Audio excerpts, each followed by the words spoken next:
Hey everyone, it's Charlie, and you're watching The Burrow. So, today is October 24th, and for those of you keeping score at home, that means in just a little over a week, we're going to be switching over from the spooky month of October into November. Now, what does that mean for those of you who like to spend your free time crafting stories out of words and the great cosmic? That means basically that NaNoWriMo is going to be kicking off in 8 short days.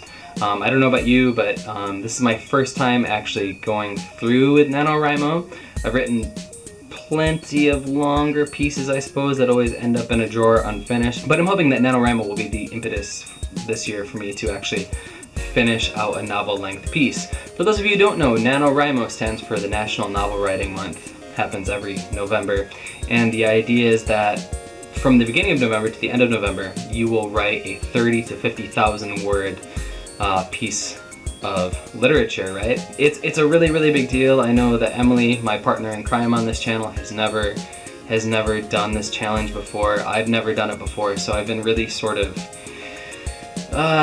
depending on the day, both really intimidated and really excited by this challenge. That being said, I thought that maybe any of you out there who are planning to tackle NaNoWriMo might be interested to know what I've been doing to prepare for the big event.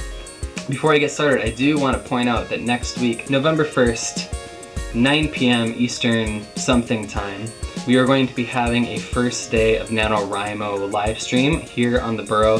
So if you want to come talk about what you did to prepare for NaNoWriMo, how your first day went, anything like that, be sure to join us. It's going to be an open hangout, and we just want to talk and see what you guys are doing. So as I said, this is my first time tackling NaNoWriMo. I really wanted to make sure that everything I was doing during the month of November was focused on actually building out the book itself. So what does that mean exactly? Basically that I didn't want to have to spend any time doing research work, vignettes for my characters, really anything that won't end up being in the finished book or the novel itself, but is really important to forming it, right? That includes outlines. The very first thing that I did was started doing my research. Now actually, a lot of people, if you're very new to writing, maybe you don't even know that research is a thing that you actually need to do, right? Actually, our guest, Isabel Melanson, who was just on the live stream last week, the co-creator of the Namesake webcomic,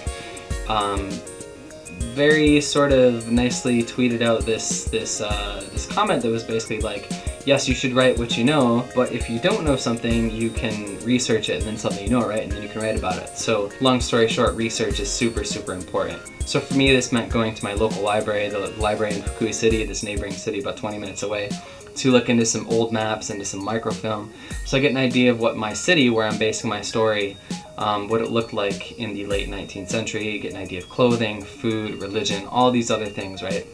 And research is really important because obviously I don't know what it was like to live in the late 19th century here in Japan, but by doing my research I can get at least some idea and write with some sort of authority and make it at least seem like a believable world. Get it out of the way now if you're planning on doing NaNoWriMo, so that yeah, you can focus on getting out those 1,000 to 1,200 words per day, right? So you can hit that 30,000 to 50,000 goal by the end of the month.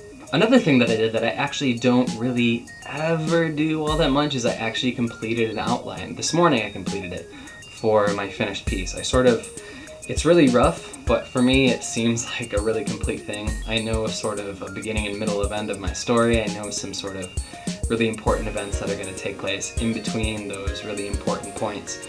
And the thing with outlining is, maybe it's not for you, right? So there are plenty of successful writers out there who don't bother to plan out their stories in paper form, and a lot of times maybe they sort of see where the process takes them, and that's always how I've been. But never having completed a book, I thought maybe I should take the outline route. It can make the process of writing a lot easier if you're writing to something, but it can also sort of stifle it. That's something to keep in mind. But really, again here, right, we're talking about planning so that you don't have to think about these things so much when you're actually going through and writing your finished piece. And the last thing I really want to talk about that I found to be really helpful and has allowed me to have like this really clear picture of my story in a way I've never had before is actually taking and writing down like how I see my characters and writing down like all these different features from their clothing to the way they act in certain situations.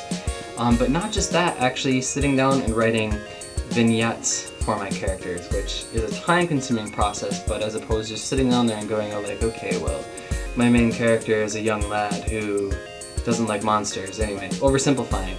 But vignettes, if you don't know, are short stories about different characters or about the world to help you get an idea of how characters will actually act in your finished piece, give you a better idea of your world. Basically, they're small little side stories that help inform your world of your bigger piece, right? So that's been really, really, really incredibly, surprisingly useful for me. And again, it is a time-consuming thing. So anyway, guys, if you've been wondering how exactly you're going to tackle like the really huge project that is NaNoWriMo, maybe start by getting some of the really essential but really time-consuming things out of the way, right?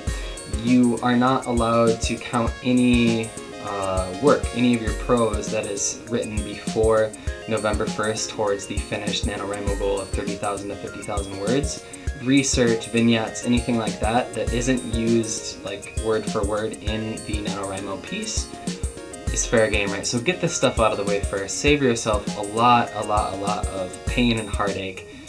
Get it done so that when November 1st rolls around, you can just sort of sit down, take these things that you have in your head from doing that work already, and just go to town on making something really fantastic, right? So if there's something that you are doing or you've done in the past to help make NaNoWriMo a more enjoyable, more sort of pain-free process, be sure to let me know about it down in the comments below.